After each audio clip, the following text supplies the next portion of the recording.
Hi, my name is V and I am the author of Memoirs of a Forgotten Child. If you have been with me for the last 8 vlogs, you know that I'm doing a daily vlog countdown until my book release on February 14th, also known as Valentine's Day. Today I will be going over who this book best serves. I'm targeting 3 groups of people: the youth, Black people, and survivors. And in this vlog, I'll be breaking down what I mean by targeting, and I'll be breaking down why these specific 3 groups. The first group is the youth. And the reason why I want to target them first is because we're Generation Y. And a lot of people, especially older people, tend to say split comments like, the generation who complains about why. The generation doesn't do anything with their lives. The generation who has no struggles. And I really want to be able to help this generation because we are at a pivotal point where what we determine to do today will affect us tomorrow, and we will be the ones who set the standard. And I feel like with a lot of people in this generation, they're kind of sheeple. They don't really know where they're going. They don't really know why they're doing certain things. They're just there, and they're trying to find their way through all the negativity, find their way through all the propaganda or all the status quo. They're trying to find their way through all of it, and I just want to be a person where it's like, it's okay that you've been through things, and through these things they shape you to become a better person, but you know, you can set your own standard. You don't have to follow the crowd. To me, I make the example of like, for this generation, everybody says they're unique and different. It's like buying the same shirt in different colors. That's how unique and different we are with this generation. And I want to be able to set an example where it's like, you can be different. You don't have to be different in the sense of, oh, I got blue, that person got red, that person has green. No, we have a V-neck. No, we have a turtleneck. No, we're sleeveless. No, we have polka dots. We have stripes. We have this, we have that, because we're just unique. But all through our uniqueness makes us a better person. Because we come from different backgrounds, we come from different situations, it gives us a better perspective that we can learn from each other, that we can grow from each other, that we can better this generation for the next generation to come. And like I said, this generation will be setting the standard for the next generation. This generation will be setting the standard for the future. And if we're over here just doing whatever, just to do whatever, or following something just to follow it, or just being trendy, then what does that say for the future?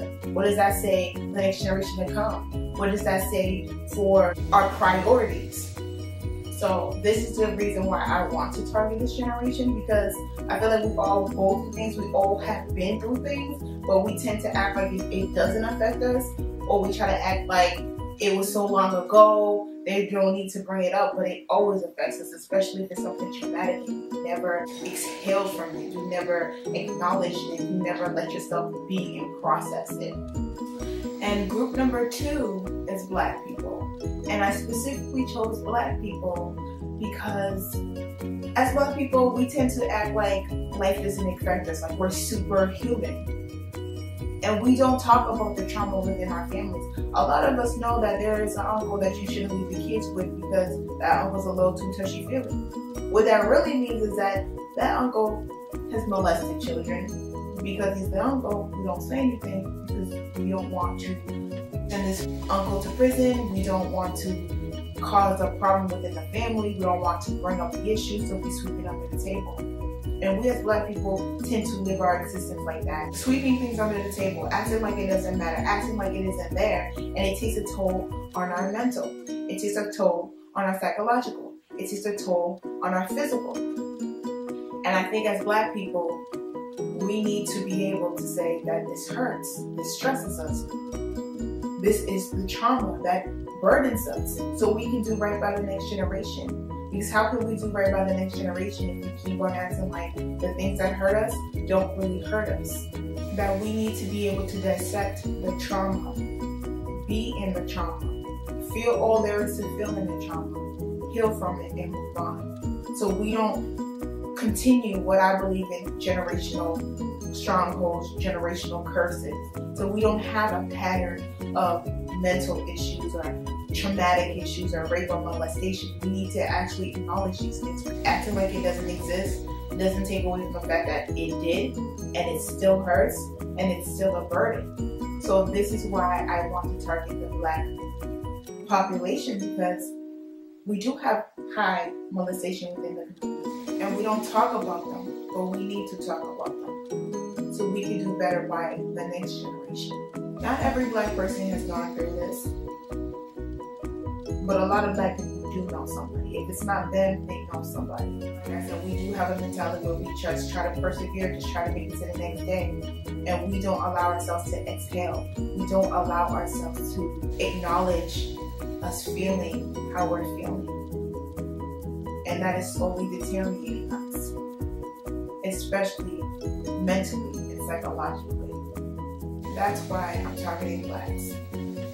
The next group, the third group, is survivors, and I want to target survivors because even when it comes to stories of being a survivor of rape, molestation, we tend to be like, it happened, it was horrible, survivor. No one really talks about horrible and survival. That period, it tends to be skated over. And I want to show that, no, it's not skated over. It's not one jump to another. There's a whole lot of ups and downs. There's a whole lot of reckless behavior, mistakes made. And then you hit the rock bottom, like alcoholism, and you slowly climb your way out of that pit to be better. But it's an evolution. It's a transformation. And with my book, I want to help people see that this is not permanently scar you for life, but it does leave a print on you. It's like wet cement. Then you put your foot in it. It will dry. It'll be fine, but it'll always have that print. And I want people to know that even though you have this print on you, it doesn't make you defective, doesn't make you less loved, it doesn't make you less appreciative, it doesn't make you less valuable. It's just an experience. And yes, this experience will shape you, it will mold you, but it doesn't mean that you're no longer worth anything, because you're priceless. And I want you to see that through my experience, and every survivor's experience is different, but through my experiences, the things that I went through, you can grab the good, you can grab the bad, you can evaluate it, you can dissect it, and if it applies to you, apply it to your life. And if it doesn't, and you know somebody you can apply to, pass it on to them. But the point of this is to do better, to be better, to want better, to desire better, to put forth effort to being better. And to not allow anybody to tell you can't be better, or you're just stuck, or you're just no longer good. Until you die, you can no longer do anything. But now that you're breathing, now that you're watching this video, now that you still have time on your hands, you can do whatever and be whatever you want. And that includes healing. And what I mean by target, I mean I specifically want to cater these books to these groups. And I happen to be a part of all three groups. I am young, Generation Y. I am Black. And I am a survivor. I want all these three groups to realize that we do have things in common, and that we need to do better so we can make sure the future is better. I mean, to be honest, what I sincerely desire is that rape is no longer spoken, not because it's a taboo, but because it doesn't happen. It's something that is never heard of. An atrocity that no one would ever think of doing. Molestation, that doesn't happen. Ever. No one has ever thought of doing something like that. That would be my wish. That would be my sincere goal in life, that those things never happen again.